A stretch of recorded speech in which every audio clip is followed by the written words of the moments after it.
Kembali lagi di Unseen, ruang untuk merasakan karena tidak semua bisa dilihat. Oke.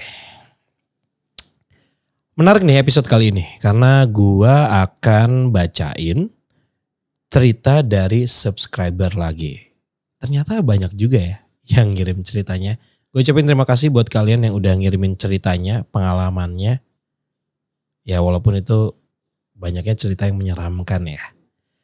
Nah, cerita berikut ini akan ngebahas cerita seram di Villa Kota Bunga sampai guling bernafas.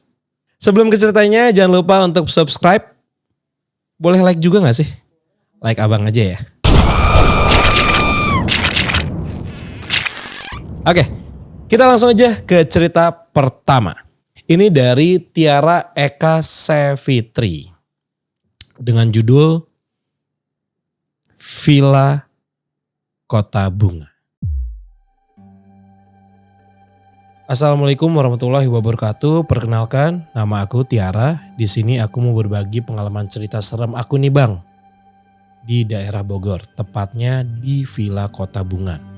Itu kejadiannya 23 Juni 2018 saat itu. Aku dan 3 temanku, Ika, Echa, Dinda, berencana liburan di kota Bogor nih. Berangkat dari Jakarta jam 8 pagi, sampai sana setengah 12 siang. Sampai di Bogor, pergilah kita nyari villa, on the spot nyari villanya. Udah lihat-lihat nih villa, ternyata kita nggak ada yang srek sama villa-villa yang kita lihat. Usul punya usul, si Echa ini nyari villa di aplikasi Traveloka. Ini kita nyari villa sambil ngopi sama ngintel, ngindomie telur. Lama kita scroll aplikasi itu, ketemulah sama villa yang ada di Kota Bunga ini. Kita booking villa hari itu juga. Villa murah, nuansa Jepang, harga murah, dan juga kita nginep cuman 1 hari doang. Gak pakai AIWO, kita caps langsung ke sana. Jam 3 kita sampai di villa itu nih bang. Pas sampai villa kita semua bersih-bersih terus keluar beli makanan buat kita nanti malam. Takut ada yang tengah malam lapar. Oke, habis maghrib kita keluar cari makan. Setelah keluar villa, Allahu Akbar. Kok sepi ya? Gak ada satupun yang nginep di daerah ini. Sampai si Ika pun ngomong, ini kita doang nih yang di sini. Paling jam 9 atau jam 10 baru rame, kataku. Naiklah kita motor.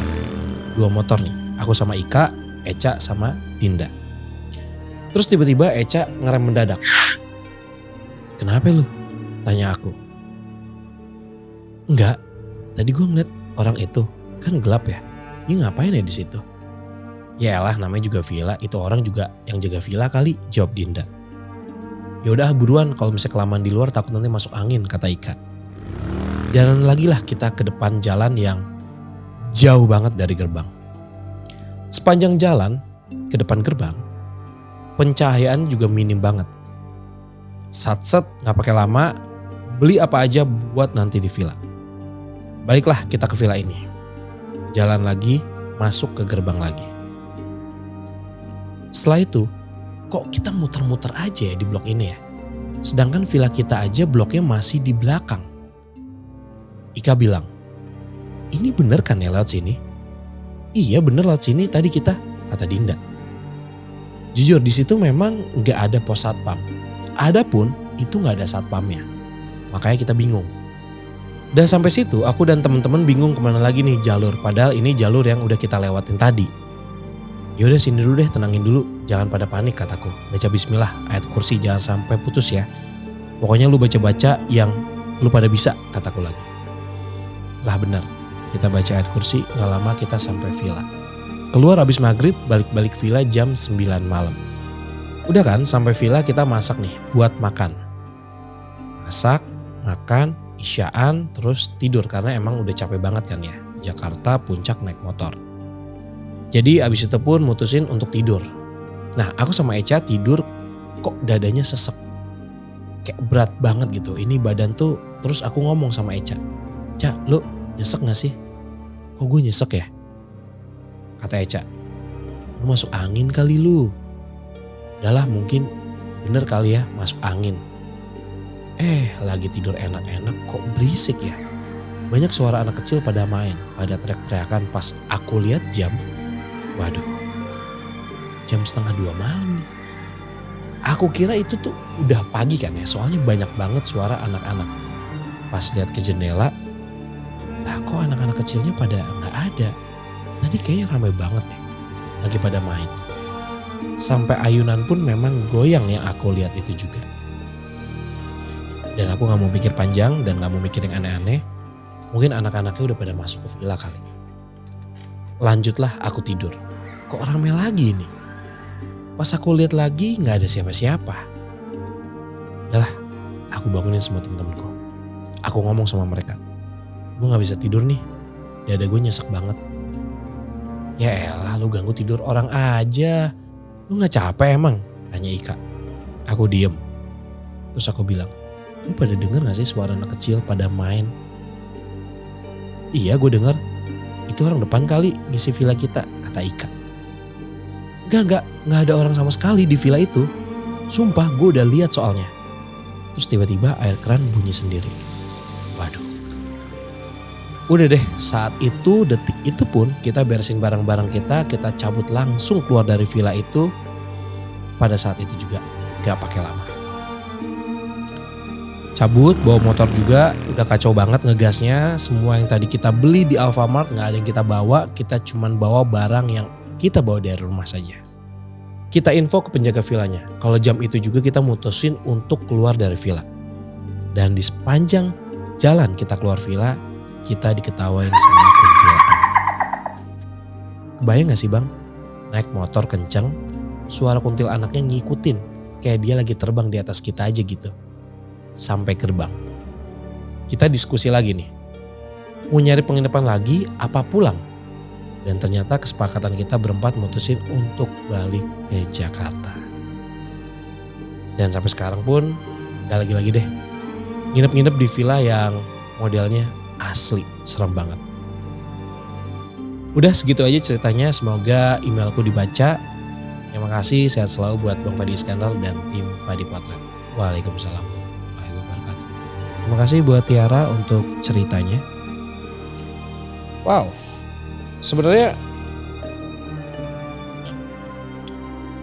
ini jatuhnya villa yang di daerah puncak gitu gak sih? Kenapa gue merinding ya? Gue merinding dengar suara gue sendiri. Oh ya buat kalian nih, kalau dengerin Unseen pakai headset deh. Nggak tahu, kayak lebih enak aja. Kayak gue dengerin suara gue tuh enak banget di sini. Oke, untuk pengalaman Tiara sebenarnya ini udah bukan hal aneh dan kayaknya udah lumrah deh di villa-villa yang udah lama. Umurnya ya, bukan terbengkalai. Tapi yang pasti yang gue ketahui kayaknya di setiap tempat itu memang ada penghuninya.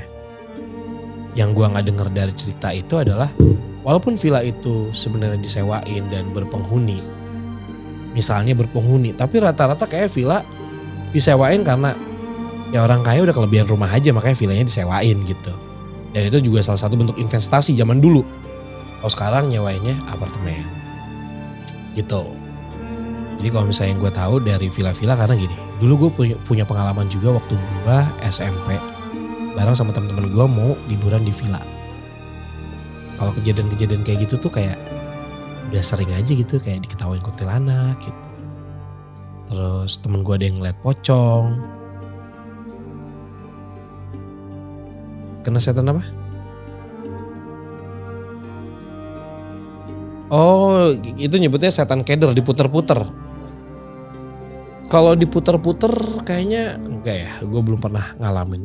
Mungkin gini, logisnya adalah karena itu kondisinya serem, gelap, nggak kelihatan. Jadi lu ngerasa kayak udah lewat sini gitu. Tapi ternyata mungkin bisa aja lu salah. Positive thinkingnya kayak gitu. Apalagi lu panik dan lu ada rasa takut ketika lu bawa motor itu. Ya kan? Iya, itu jam berapa? 1:30 bangun terus pulang lagi ke Jakarta.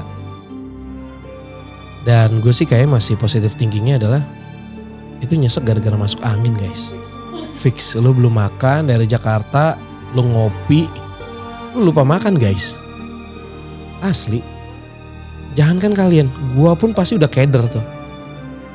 Udah gak fokus karena gelap, ditambah perut lapar, dingin.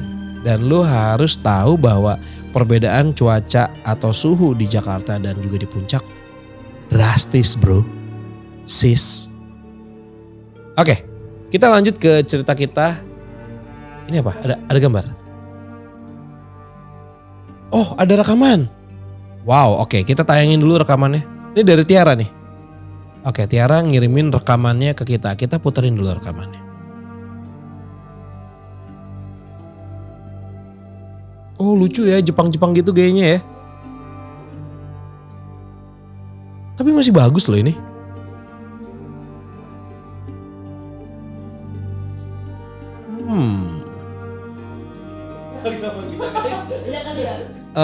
Iya, gue setuju. Mungkin murahnya dia sama kita beda gitu. Murahnya berapa dulu gitu. Misalnya 1,5 juta gitu. Buat gue sih mahal ya 1,5 juta semalam. Ada lagi videonya? Ini kayak villa-villa baru loh. Tapi ini 2018 ya. Iya 2018. Dan rumahnya mirip-mirip semua. Jadi ya mungkin juga lu kayak villanya ini bukan sih gitu. Kadang-kadang suka gak kelihatan. Kadang-kadang nih, apalagi kan ini di daerah baru, lu belum menguasain medannya. Jadi kadang-kadang lu ngerasa kayak yang ini deh bener jalannya, padahal itu salah gitu. Ya gue sih mikirnya gitu aja ya guys. Jadi kayaknya setan keder sih gue gak percaya sih. Mungkin karena banyak faktor kayak lu takut, gelap, lu juga baru kesana sekali jadi lu belum hafal jalannya. Itu yang ngebuat lu jadi kayak diputer-puter gitu. Kalau ngedengar suara anak kecil main, ya udahlah ya. Oke, kita lanjut lagi ceritanya. Cerita yang kita yang kedua dari De Parare. Ceritanya guling bernafas dan ketukan pintu. Halo Bang Fat. Oh ini lucu nih tulisannya. Halo Bang Fat. Ini ceritaku sekitar 7 tahun yang lalu. Sekitar 2014-2015an. Kenalin, nama aku Dre, aku tinggal di suatu daerah di kota Surabaya. Rumah tua peninggalan nenek kakek, kebetulan kakek nenek aku memutuskan untuk pindah pulang ke kampungnya di Ternate. Long story short, aku dapat bagian kamar di ruangan yang paling depan. Suatu malam aku tidur, agak setengah tertidur lebih tepatnya. Dalam bayanganku ada sosok tinggi, besar, legam seperti bayangan jalan ke arahku. Aku pun sadar dan bangun untuk pindah posisi tidur kali ini. Aku menghadap dinding dan memeluk guling. Nah, sudah berapa lama aku terlelap, aku terbangun tanpa bisa menggerakkan badanku atau berteriak sekalipun. Seperti keadaan orang rep-repan. Masih di posisi aku yang memeluk guling, tapi kali ini aku merasakan gulingku itu bernafas dan mempunyai tonjolan seperti, maaf, alat kelamin laki-laki.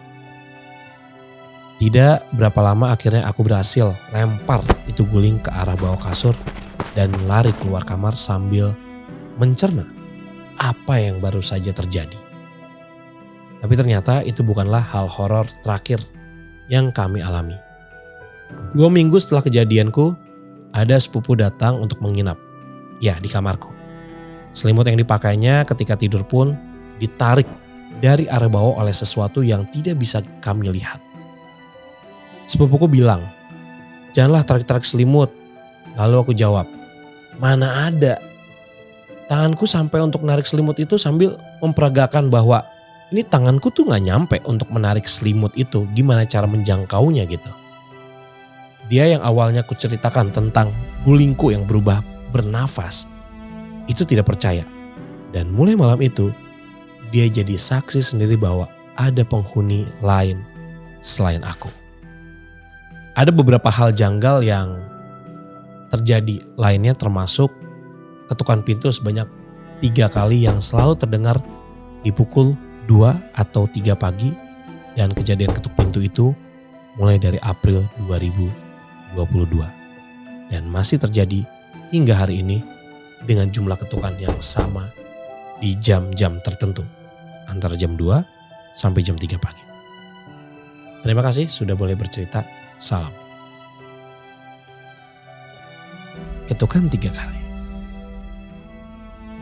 Gue taunya 3/4. Iya, untuk paduan soalnya. 3/4 gue tahu tuh. Bener gak sih 3/4? Ya, Ada kan ketukan 4/4. Lu guru musik? Oh pantes, semua lagu-lagu dia tahu. Minum dulu guys, mumpung belum ada iklan. Kalau ada iklan, baru mulai udah habis minumannya. Ya kan? Gitu. Bisa tuh dipotong untuk promo. Ini kemarin gue kirim. Oke. Itu tadi pendapat Nada ya. Tuh dia gitu. Cuman kalau misalnya menurut gue ketukan 3 pintu itu. Iya bener juga ya. Tapi gue sering melakukan itu. Dulu. Waktu gue masih nakal. Misalnya di lorong hotel. 3 pintu tuh. Tok tok tok tok lari. Karena gini, ketika lu jalan kan gue bareng, kalau nginep di hotel bareng sama sepupu-sepupu gue kan. Gue tahu nih, ada satu sepupu gue, sebut saja nama dia inisialnya Zaki. Badannya gede banget kan. Itu bukan inisial, itu namanya. Badannya gede banget. Jadi kalau misalnya gue ketok itu pintu, otomatis kan mengganggu penghuni lain kan. Nah yang lari yang paling belakang itu akan dimarahin. Dan gue tahu pasti Zaki yang bakal larinya telat karena badannya gede banget. Gitu. Ampun Bang Jaki. Ampun Bang Jaki. Ya. Nah, Jaki Mubarok. Sepupu gue tuh. Duda. Sekalian aja promosi. Daripada nanti gue di Japri. Ngomong apa lu? Tapi lu emang gak bisa lari Bang. Oke. Gue nggak tahu ya kalau misalnya masalah guling bernafas. Coba sebentar ya. Coba tolong ambil bantal itu. Iya, ambil aja bantal. Anggap saja ini guling. Aku mau ngetes dulu.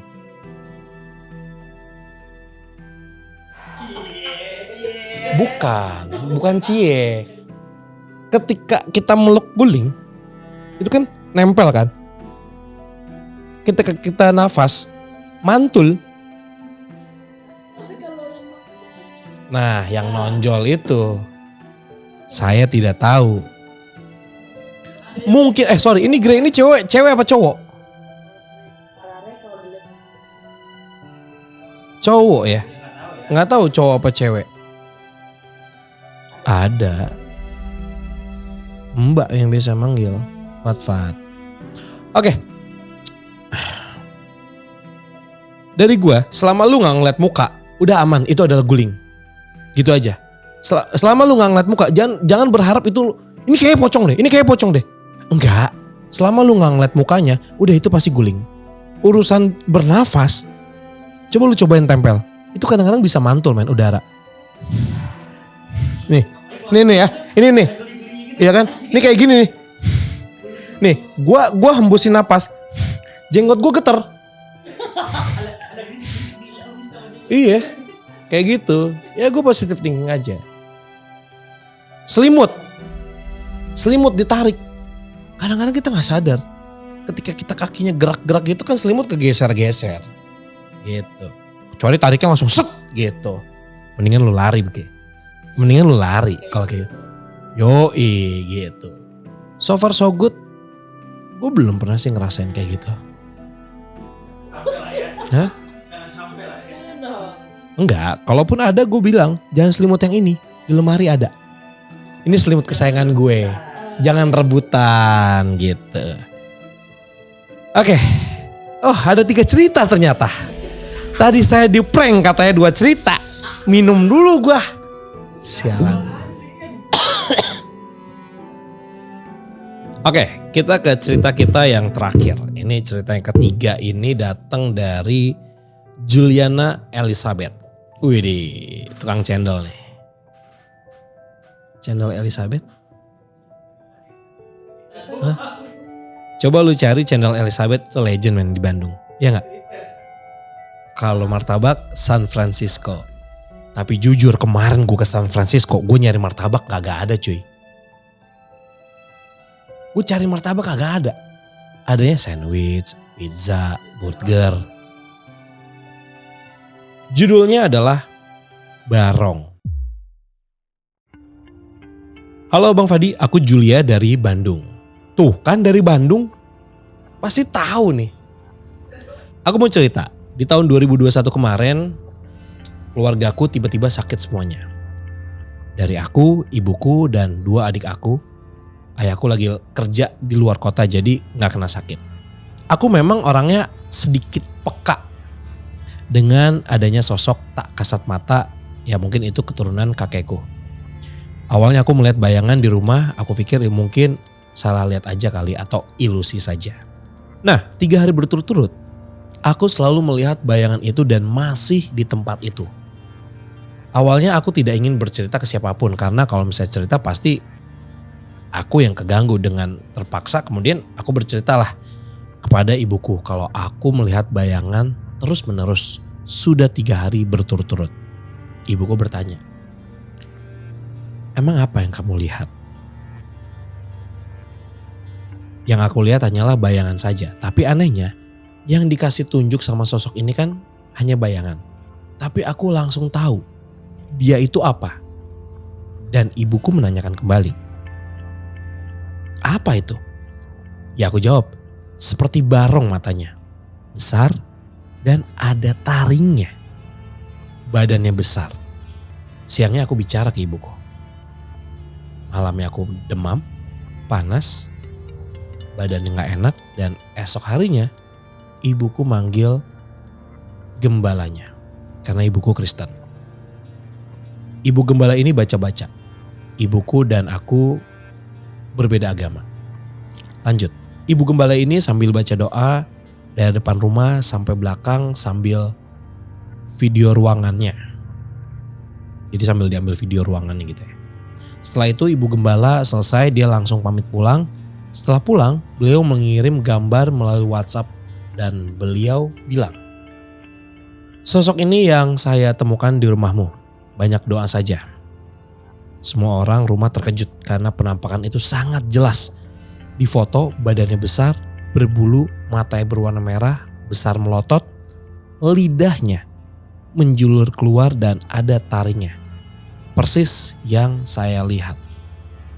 Lalu kami mencari tahu dan memastikan sosok apa itu, dan ternyata banyak yang bilang itu adalah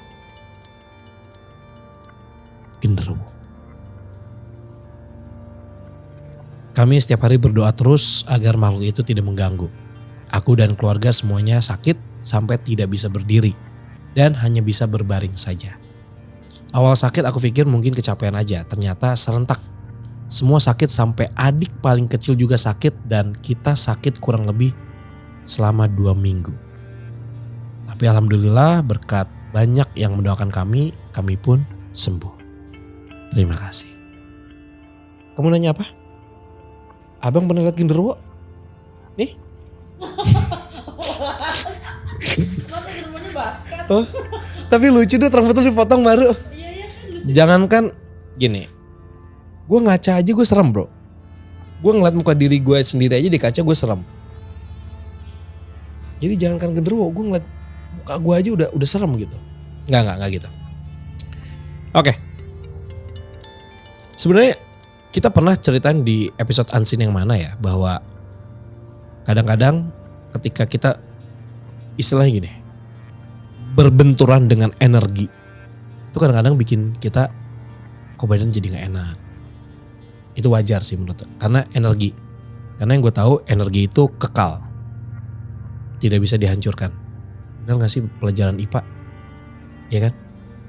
Jadi ya gue berpikir logisnya adalah ketika energi kita berbenturan dengan energi mereka, ketika tidak satu frekuensi, samalah kayak baterai. Utara sama utara akan bertabrakan gitu kan. Selatan sama selatan. Utara itu magnet ya. Itu magnet. Ini baterai itu plus minus. Ya positif negatif kayak gitu.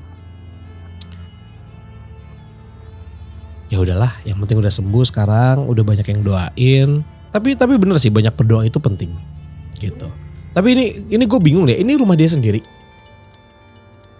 Oh iya, rumah lama jatuhnya ya. Atau mungkin gini, gue ada satu pengalaman. Bukan gue sih, temen gue yang cerita. Atau lu aja Dut yang mau cerita Dut. Karena gini, mudah-mudahan nonton ya yang ngirim ceritanya. Coba cari di rumah lu. Barang atau koleksi apa yang ada di rumah yang lu curigain deh bahwa barang itu ada isinya. Gitu. Tapi itu kalau bentuknya barong, karena judulnya barong. Tapi ketika lu lihat itu adalah genderuwo, ya udah mungkin emang dulunya tinggalnya di situ. Itu aja. Karena kalau misalnya barong, ada nih pengalaman teman gua. Namanya Ardidut Didang Didut. Jadi bokapnya beli topeng barong buat anaknya, untuk kedua anaknya. Dandi dan Ardi.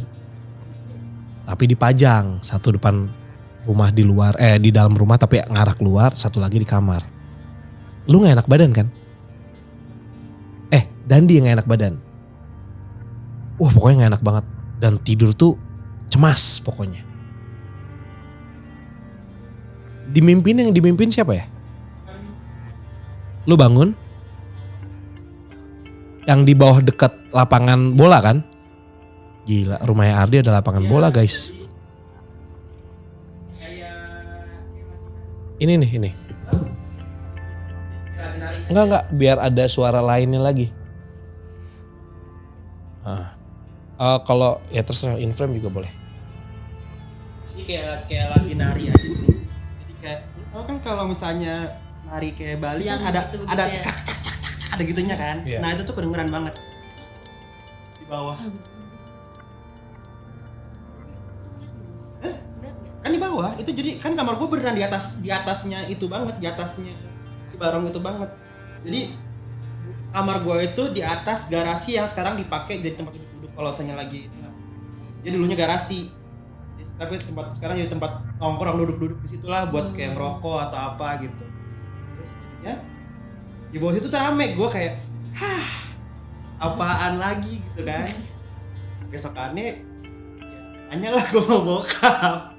Oh doang nih bokap gue. Habis itu dipindahin. Bukan, kerisnya dipindahin ke bawah. Hilang, suaranya hilang. Oh doang tapi. Iya, bokapnya Ardi orang Jawa ya? Iya. Gitu. Jadi itu pengalaman dari Ardi ya, tim gua di Fadi Potret. Tau lah Ardi mana? Ceweknya Yayas. Masih kan ya? Kasih. Oh iya. Jangan kayak Ridwan. Jangan. Tiap bulan beda-beda mulu Ridwan. Oke, tapi ya balik lagi ya, pengalaman pribadi nih dari subscriber gue ya. Jadi ya gue cuman berusaha bisa membacakan agar bisa menyampaikan apa ya istilahnya ya, yang tidak terlihat itu agar kalian juga ikut bisa merasakan. Mudah-mudahan gue gak salah baca karena agak sulit ya beberapa kalimat-kalimat dari kalian dengan gaya penyusunan ceritanya. Tapi it's okay. Terima kasih banget, gue usahain semaksimal mungkin untuk bacain itu. Mungkin kalau misalnya nanti ada yang pengen ngirimin lagi ceritanya, aduh kasihan ya Bang Fadia, gue bikin tulisannya lebih bagus deh strukturnya. Thank you banget. Terus, dari tiga-tiga, gue suka tiga-tiganya. Cuman gue gak suka cerita dari Tiara aja. Gue ngebayangin aja gue udah masuk angin. Lu bayangin men, dari Jakarta naik motor, nyari villa gak ketemu, panas-panasan di Bogor, naik lagi ke puncak, terus nyari makanan lagi malam keluar, jam setengah 2 pagi, lu balik ke Jakarta. Cuy, gue udah meriang cuy. Naik motor. Maksudnya gini kayak, lu perubahan cuaca dari panas, dingin, terus lu malam pagi-pagi, itu pagi-pagi dingin banget. Mudah-mudahan buat Tiara, jangan gitu ya, cepat sembuh. Oh itu kejadian 2018 sih. Tapi dia jadi belajar lah ya bahwa. Tapi naik motornya pakai helm kan ya.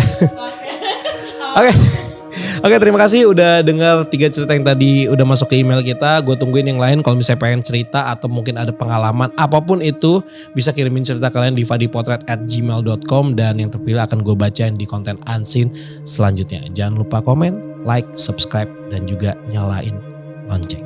Sampai jumpa lagi di episode Unseen berikutnya. And cut.